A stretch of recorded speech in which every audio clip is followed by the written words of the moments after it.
Good afternoon, this is Piya, Mayenin, Immigration, Employment and Family Law Solicitor. This is a quick video follow-up from yesterday's video. If you want to see my videos on employment law, immigration law and family law, please visit my website www.theimmigrationlawyerpiyamayenin.com. Alternatively, you can visit my Facebook business page. Now today I'm talking about carry on of business immigration, students and Brexit.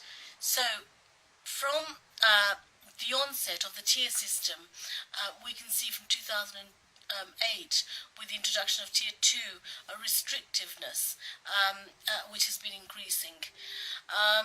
We have seen the annual cap put on. We have seen the genuineness test introduced with, across categories. We have seen the withdrawal of appeal rights from in-country applications. We have seen the skill levels raised so that only graduate roles can be sponsored. And also we have seen the minimum salary imposition for Tier 2 settlement from the 6th of April 2016. We have seen the introduction of the immigration health surcharge, and that's £200 per year. So a visa of 3 years gives you a liability of £600. Now, the hostile environment has really been brought on by the Immigration Act 2016 with the right to rent check, and that's to be followed by right to rent and right to bank checking. Now, minimum salaries we've seen for Tier 2 general raised to £25,000 per annum, and now from 6th of April 2017 that has become £30,000 for experienced workers, save for narrow margins.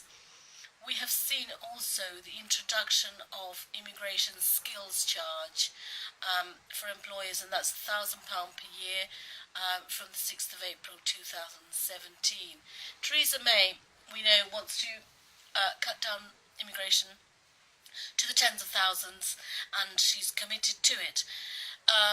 So if we look at the figures of immigration or net migration in December 2016, for instance, we have seen 248,000, and that was down 85,000 from 2015.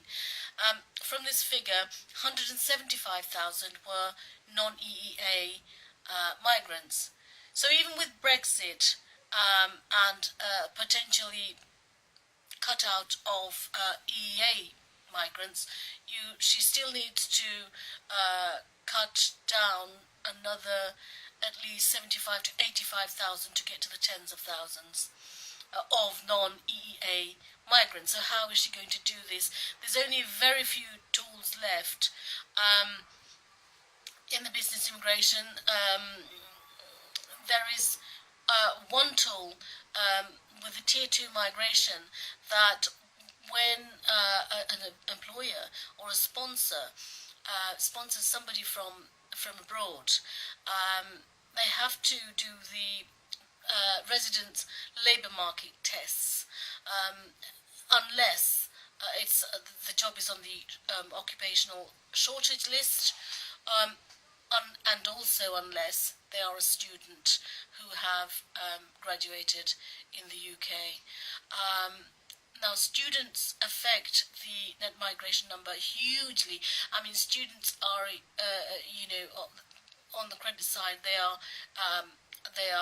huge in coming in, and they are slow in going out, and that's one of the reason is because after they graduate, they take on jobs, and the resident labour market tests make that easy for students to do. So that is one of the only tools that I can think of that she will have to cut out the exemption in order to bring net migration down to the tens of thousands. So that's all for today. The next video I will make is about discrimination, direct discrimination, indirect discrimination, the 2P, the how employment law works with migrant workers a bit more in detail, and we can also go over all the different migrant categories that actually can work and what sort of work they can do. So please look out for my next video. Thank you very much for those of you who are watching today, and I hope this has been useful. Bye bye.